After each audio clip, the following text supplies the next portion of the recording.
Hello, just 3 weeks of the Barclays FA Women's Super League season remained heading into this weekend. With the title and Champions League qualifications still very much in the balance, here's a reminder of how matters were left before the break. Manchester City's spectacular form continues. It's a sixth home win in a row for Manchester United. And this is a hammer blow for Spurs' Champions League hopes. An emphatic win for Arsenal in the race for the title. Over to Chelsea now. Anything you can do, we can do too. Arsenal's 5-0 victory is matched by Chelsea. And so, into round 20, could Spurs do their North London rivals a favour at home to leaders Chelsea? The Gunners were at Everton, knowing any dropped points would prove costly. In the Manchester battle for third, City hosted Leicester, looking to keep the pressure on their rivals.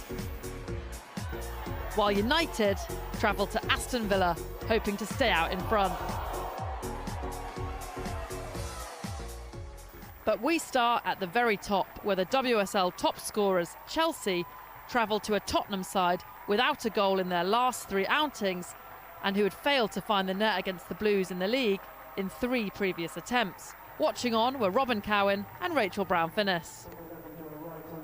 It's Tottenham's first game in 3 weeks. 3 changes to the side that lost to Villa. Tina Riker-Korpela replaces Becky Spencer in goal. Cho So-hyun starts in place of the injured Rhea Percival in midfield. There's a second WSL start for Arsenal loanee Victoria Schnaderbeck, who could help her parent club against their title rivals this afternoon. She's in for the suspended Maeva Clemeron.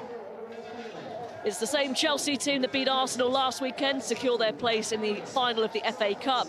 And Katrin Berger starts a WSL game for the first time for over 2 months. Sam Kerr has scored in each of her last 5 WSL games. She partners Beth England, who scored 5 goals in 6 appearances against Spurs. Pernilla Harder is only fit enough for the bench.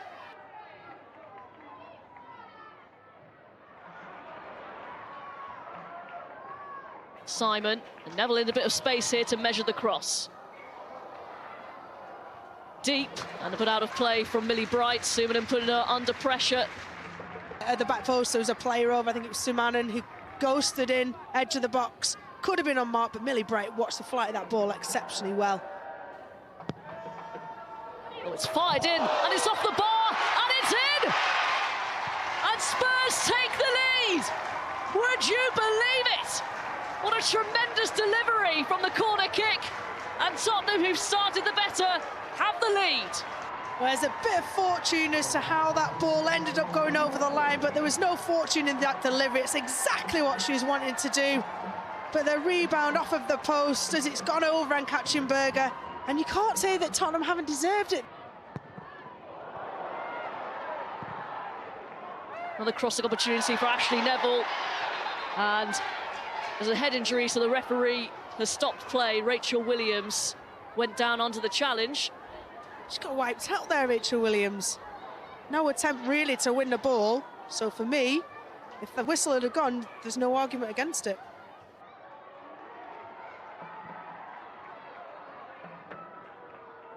Wrighton, past Neville. Scuffs the cross. It turns into a goal. And Chelsea level. Well, Tottenham had their own bit of fortune. Really not sure Wrighton meant that. Either way, they will not care a jot. It's definitely a cross from Guru Wrighton. Probably no intention, but also, in my opinion, no fault of the goalkeeper. Simon, that's a great ball. Berger's come out, and she's taken out Williams. And what is Lisa Benn going to do here?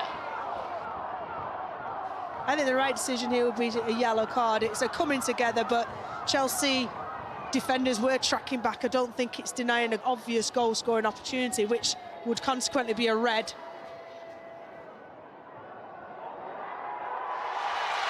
It's going to be a red card.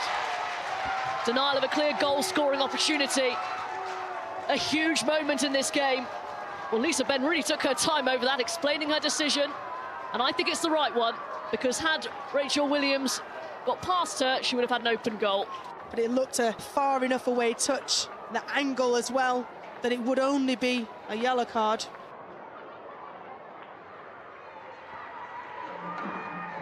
And they still hope they have the quality on the pitch to win this game. Chelsea, no question about that. Do they have the mindset? And can they get past this stubborn Spurs team? They might do now. Good cross in towards Kerr!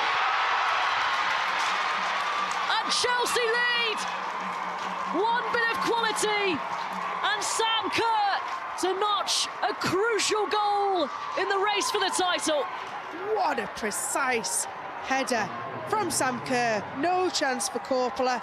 And do they have the quality? Yes, Chelsea do. Chelsea on course for their third consecutive WSL title. Ingle. It's intercepted and Fleming goes for goal. Oh! How about that? An incredible strike from Jessie Fleming to wrap up the win for Chelsea. Spectacular. What a bit of quality from Jessie Fleming. Oh, what a beautiful finish. Canada's Player of the Year scores an absolutely spectacular goal to seal the victory for Chelsea. Chelsea, do they have the mentality? You bet they do.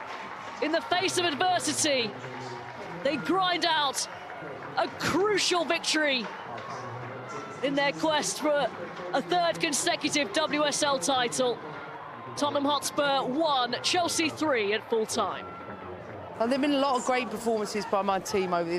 This ranks up there, because to be with 10 players for that length of time. We did it once in the Champions League against Atletico Madrid. I think today was even better, because to score 2 goals in the second half with 1 player down, that determination, the spirit, the whole effort from everyone involved, the adaptability of the group showed throughout the game. I think the biggest thing for us is the amount of progress that we've made and how far we've come in such a short space of time. I couldn't be prouder of the players and the efforts that they've put in today. But it's a learning curve for us, and we've got to make sure we take advantage of teams being 10 players, and that's just part of the learning for us. To Chelsea's title contenders next, who were on a 12-game winning streak against their hosts Everton in the league. Would it be lucky number 13 for the Toffees? Ben Andrews was watching on to find out. For Everton, there are 3 changes from their last lineup, 2 of them out of choice. Gabby George is fit to return at the back, and Poppy Pattinson is in at left wing back for the absent Emsley. The youngster Hannah Bennison is the 3rd change. She is preferred to Kenza Darley, who actually had a very good game against Birmingham, but she drops to the bench. So too the captain, Danielle Turner, who has started every match this season, but not today.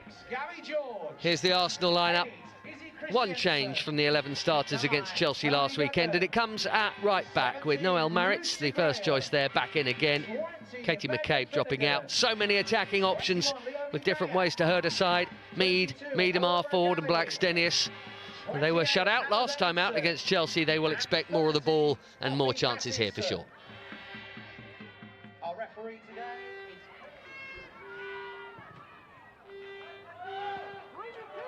Arsenal break on. Blackstenius wanted to pass earlier, probably should have been played earlier. The danger remains though. Ford rolls it on, and it's offside. A rare touch for Blackstenius, and it looked like the killer touch. She certainly tucked it away well enough, but the flag denies Arsenal their opening goal. Oh, that is tight. The referee's assistant had a perfect view of it. Everton have got away with one there. Poppy Pattinson. Williamson into Miedemar, lovely take. She was expecting a run from either Mead or Little in front of her. Williamson again. How about that for a pass? What a ball! And what a goal! Caitlin Ford on the end of it, but take a bow, Leah Williamson. That pass was fantastic. They have huffed and puffed this half, Arsenal, but just before the interval, they go in front. Caitlin Ford with the goal. But look at the assist here from Leah Williamson. That's a glorious pass. right on the cusp of onside that time. Good first touch, killer second.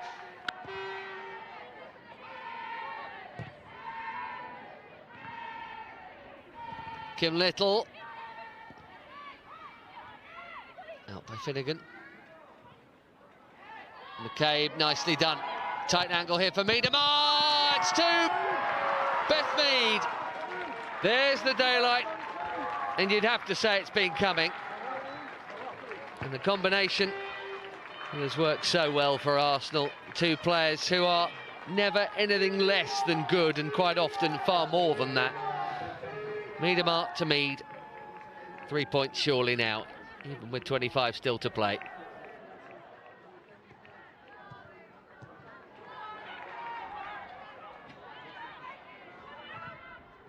Arsenal are coming forward again. Jordan Nobbs.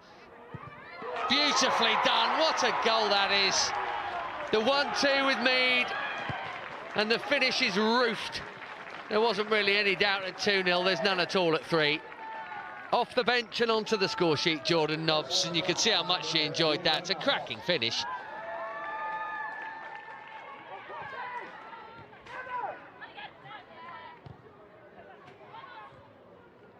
Now Miedema. Good stop from McIver. By her standards, that's a disappointing finish, though. You're expecting to see that ball in the bottom corner of the net.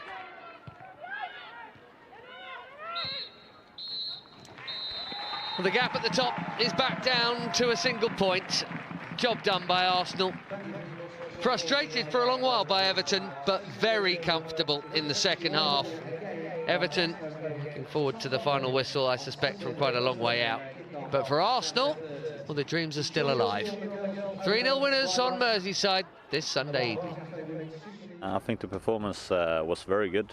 We are a little bit unlucky also in the first half with some margins. I believe we have a goal that probably should have been a goal and so on, and that would have made it a little bit easier for us, but we're really resistant and we're fighting through those moments today as well, so I'm proud of the team. The girls are working really hard, and I know it's been tough for them. You know, there's been a lot of changes, and we're still trying to be as professional as we can.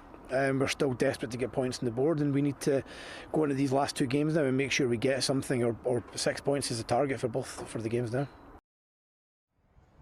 Just as we can't take our eyes off the title race, the battle for third and subsequent Champions League qualification has been equally absorbing. Manchester United, who began the weekend in third, visited Aston Villa. We'll see that after Manchester City's match at home to Leicester.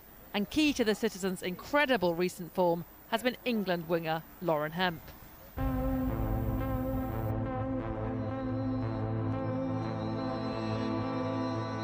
You never go into a game and think it's going to be easy. Like, there's so much respect we have for other teams, and it's important to have that competition now in the WSL because you never know how it's going to turn out. And obviously we're competing for a Champions League spot that we're really driven, and we're going to make sure that we try and get that.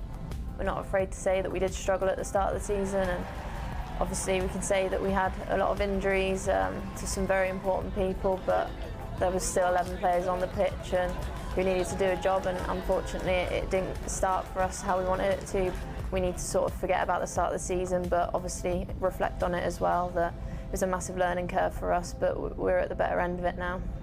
Gaz has implemented his style of play on us, and it took us a while to sort of find our feet, and obviously we've recruited some fantastic players as well, and yeah, it took us a while for us to all gel together, but like I said, it's now sort of showing the style of play we want to, and we're dominating games, and with the top 3 now being possibly decided on goal difference, it's important that we keep scoring goals, and we've got players who can do that. We've got a lot of creative players, and I think it's great to see that it's not just one person who's always on the score sheet. There's plenty of people who can sort of contribute to that. So yeah, it's great to have the amount of calibre of players that we do. Here goes Lauren Hemp. Oh, brilliant ball for Bunny Shaw! Obviously I love to contribute as much as I can, and I think being a winger, getting goals and assists is one of the most important things to do. So yeah, I'm lucky enough to be surrounded by so many talented players, and they give me the confidence to sort of let me be myself and be free, because I think that's how you're going to get the best out of me.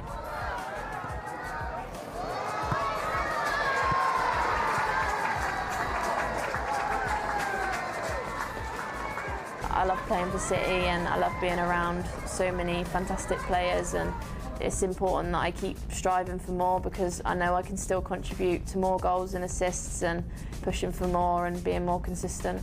Obviously with experience losing to Real Madrid, which was very unfortunate, but I've been lucky enough to be involved in many Champions League games, and that's what we're pushing for. You want to be in teams where you're competing with amazing teams across the world, and I think that's why a lot of people come and sign for City, so it's important that we make sure that we are pushing for that Champions League spot because we really do want it, and as a club we want to be as successful as we can, and that would add another trophy to strive for. So yeah, it's important that we take it and we really do push for that Champions League spot.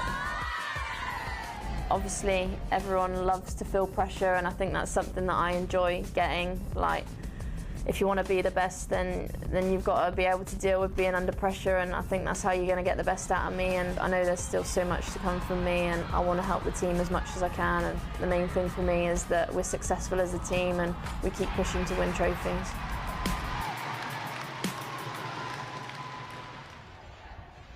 City have the opportunity to plump up their goal difference here today. Here is Bronze,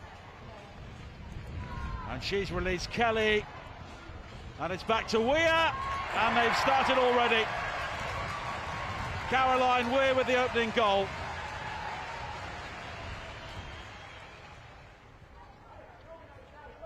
Weir. Wide towards Blackstad, and the cross in, helped back in by Hemp, and it comes back to Hemp, and that's a lovely finish. Lauren Hemp doubling City's lead. And City here searching for more goals. It's Blackstad. Oh, and what a cracker!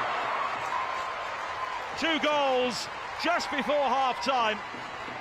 Julie Blackstad with the latest. Here is Weir.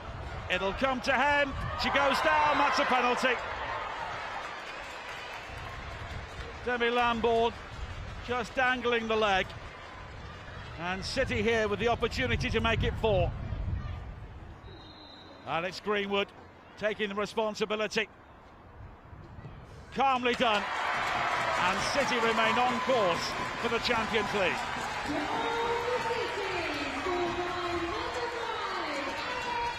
You know, the all-important thing is to win. It's not easy playing against these teams that are fighting and trying to get something out of a game. But yeah, you know, I thought we scored some good goals. From our players' perspective, I'm really pleased because at half-time we spoke about some of the areas they were causing us problems, and I think tactically we tried to manage that as best we could, and only conceding 1 in the second half is good for us.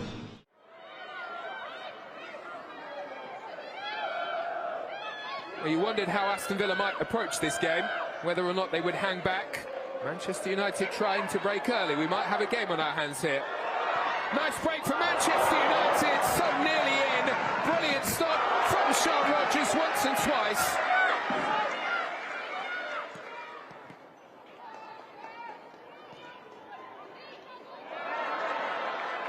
This might be a break for Manchester United just before the whistle.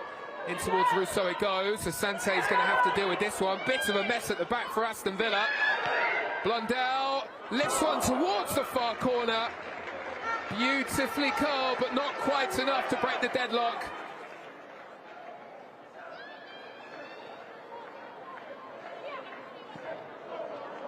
Torres Dotter not hanging around. She's lifted the ball over the top. Bolton away, swings into the area. Best chance of the game for Manchester United, and Thomas puts it wide.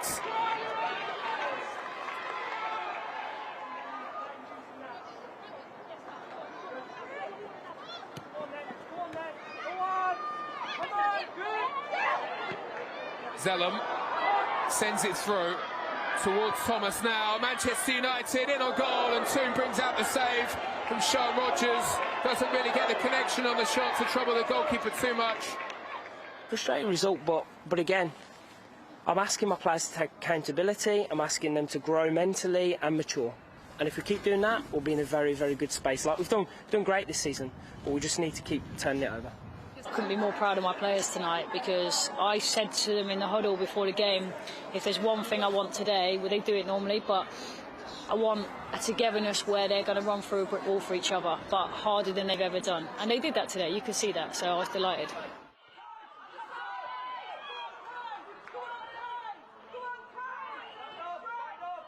Birmingham had lost their last 5 away matches in the WSL going into Saturday's encounter at Brighton, but made the perfect start against their hosts.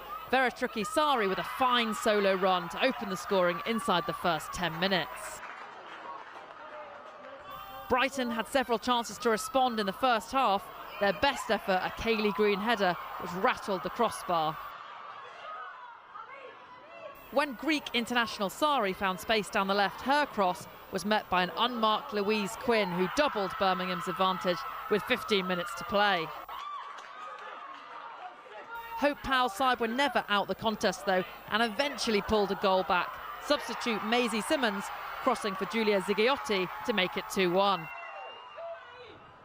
But the visitors settled the tie moments later, Blues skipper Quinn scoring her second of the match after the Seagulls failed to clear the deep corner. With just 3 games remaining, that's 3 massive points for Darren Carter's Birmingham City. To come here and to get a result playing under pressure, we knew that we had to come here and get a win. Yeah, I thought the team were excellent.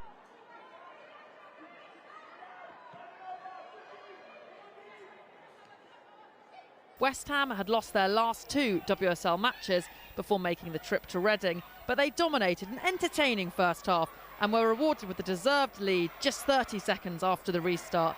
Danish international Emma Snurl with her first goal since joining the club in January.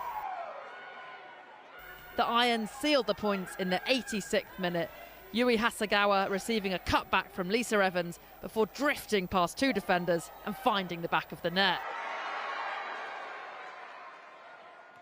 The hosts did get on the score sheet deep into stoppage time.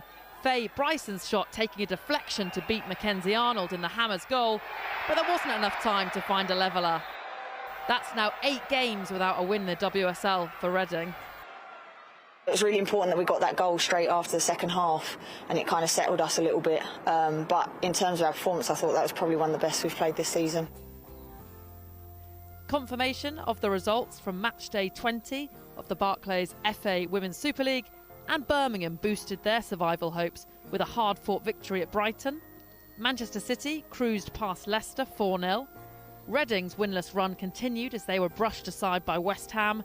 Chelsea came from behind with 10 players to beat Tottenham. Villa dented United's bid for Champions League qualification, and Arsenal proved too strong for Everton.